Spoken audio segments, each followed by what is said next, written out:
It's one of the most modern and affluent countries in Asia, but when nighttime comes, Singapore sinks into the depths of sin and sleaze like a number of places in this region. Females of all ages and nationalities flood the red light area of the city, a sign of the economic problems engulfing Asia, a sign of the increasing desperation of women. Thank you. It's absolutely staggering, the sheer numbers of women openly offering sex for sale on these streets. There's got to be hundreds, if not 1,000, in this small, confined area. There are women here from Vietnam, from China, from Indonesia, from Thailand. They seem to be doing this quite willingly, but the problem is there's pimps all around here. And the difficulty is finding out which women are doing this voluntarily and which ones are the victims of sex trafficking. There is increasing evidence showing a growth in sex trafficking of women and girls lured to so-called cabaret and nightclub waitressing jobs and then forced to have sex with clients. Angel was one. She was lured to work in a bar with a promise of big wages. It wasn't true.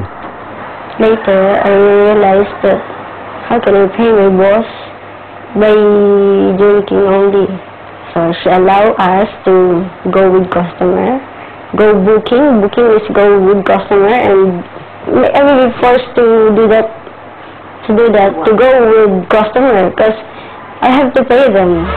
Paying them means having to pay her boss and agent, the expenses entailed in getting the job, and the cost of accommodation.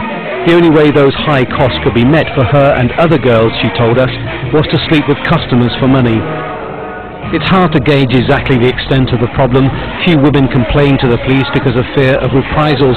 Those that do speak out do so under condition of anonymity. Once go booking with the customer, then we went on hotel, then I ran away. Then I go back to my house, and the agent doesn't believe me. So she told me, I don't believe you that your customer did not pay you. Angel escaped and sought refuge in the Philippine embassy. Her story, though, is not unusual here. It's quite serious. In the last 3 years, there have been a great increase of the number of human trafficking victims who have sought the embassy's assistance. In 2005, for instance, there were only 59 cases, and this jumped to 125 in 2006, and to 212 in 2007. And that's quite a dramatic increase.